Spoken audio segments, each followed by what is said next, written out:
During the course of this year, we're going to use a couple of different ways of keeping track of the rhythm as we sing.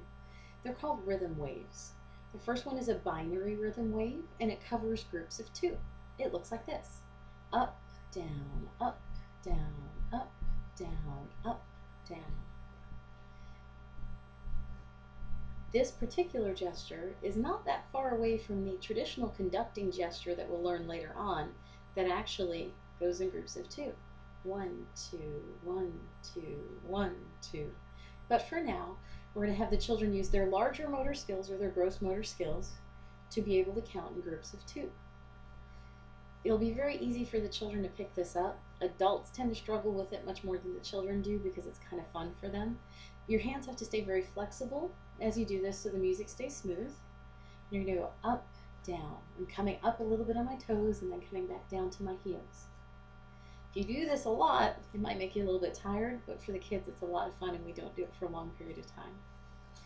The second one, so that one is called binary conducting because it's groups of two. The second rhythm wave is a ternary rhythm wave and it's for groups of three. For that one you go up, down, across, up, down, across, up, down, across. The rhythm again has to be very smooth because we're trying to get the children not to heavily feel every beat. One bad habit that people develop is to sound out every beat while they're singing, and this is designed to do it much more smoothly. Part of the reason for this is the weightless feeling that you get when you sing chant is because you're not fixed in a meter and you're mixing different groups of beat patterns.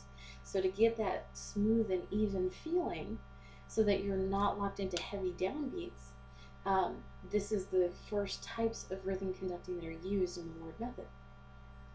When you start a song, especially early on in the cycle, you're actually going to sing the entrance. If you click the sound icons in the PowerPoint, you'll hear a pitch, and then you'll be sung into what the starting part of that is. So for a binary song, it would sound like this. Up, down, now, start, do, do, re, do. So that you can get a sense of what that sounds like. For a ternary piece of music, it would sound like this. Up, down, across, and now sing, I saw a ship. So that you can get a feel of how that goes. Each song will have its own video, so you will have an opportunity to look at what that looks like prior to actually doing the lessons yourselves. The third type of conducting that we're going to use, it's called chironomy. It's actually used today by conductors who are conducting Gregorian chant. Chironomy is a Greek term for what that movement looks like. It's composed of two specific movements. One's called arsis and the other is called thesis.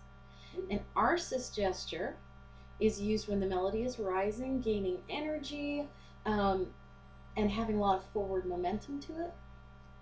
The thetic or thesis gesture is used when the sound is dying away. The line has less energy. Maybe it's coming to the end of a song. Not always when the notes go up are you going to use an arsis, and not always when they go down are you going to use a thesis. Right now this will be mapped out for you, but in later cycles for the upper grades we'll go over how to figure that out. For right now, the important things are you've got an arsis and a thesis. So the arsis rises and the thesis falls. They'll be practicing that in a couple of different ways. There's a specific video just for different types of arsis and thesis patterns that I encourage you to go over when that lesson comes.